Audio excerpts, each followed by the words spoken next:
So అక్కడ ఉంది ఆ కుక్క. సో అది ఎన్ని రోజుల నుంచి అక్కడ ఉందో తెలీదు. నేను ఈ పోస్ట్ పెట్టిన తర్వాత రియాక్ట్ అయిన ప్రతి ఒక్క ఫాలోవర్కి అయితే చాలా పెద్ద థ్యాంక్స్ చెప్తున్నాను. సో దీన్ని ఎలా రెస్క్యూ చేసామనంటే ఇద్దరు స్విమ్మర్స్ని అయితే తీసుకొచ్చాం.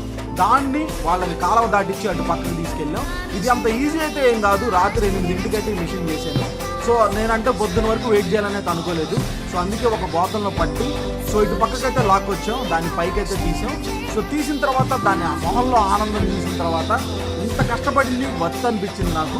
అయ్యో పాపం అని చెప్పి చూసి వెళ్ళిపోవడం అయితే నాకు అసలు ఇష్టం లేదు. మనం అక్కడ ఉన్నామనంటే 100% మనం చేయగలిగింది చేయాలి. సో మన ఫాలోవర్ అయితే ఒకళ్ళైతే వచ్చారు. వాళ్ళకి కూడా చాలా పెద్ద థ్యాంక్స్ చెప్తున్నాను. మరి ముఖ్యంగా నా టీం ఎవరైతే ఉన్నారో నాకు సహకరించి నాతో ఉన్న నా టీం ప్రతి ఒక్కరికైతే థ్యాంక్స్ అయితే చెప్తున్నాను. ఒక ప్రాణాన్ని అయితే కాపాడగలిగాను. ఈ వీడియో చాలా మందికి నచ్చకపోవచ్చు. ఎందుకంటే ఆఫ్టర్ ఆల్ కుక్కే కదా అని అనుకోవచ్చు. కానీ ప్రాణం ఎవరిదైనా ప్రాణమే. అది మనిషిదైనా కుక్కదైనా. సో ఇది ఎప్పుడు ఆఫ్టర్ ఆల్ కాదు బ్రదర్.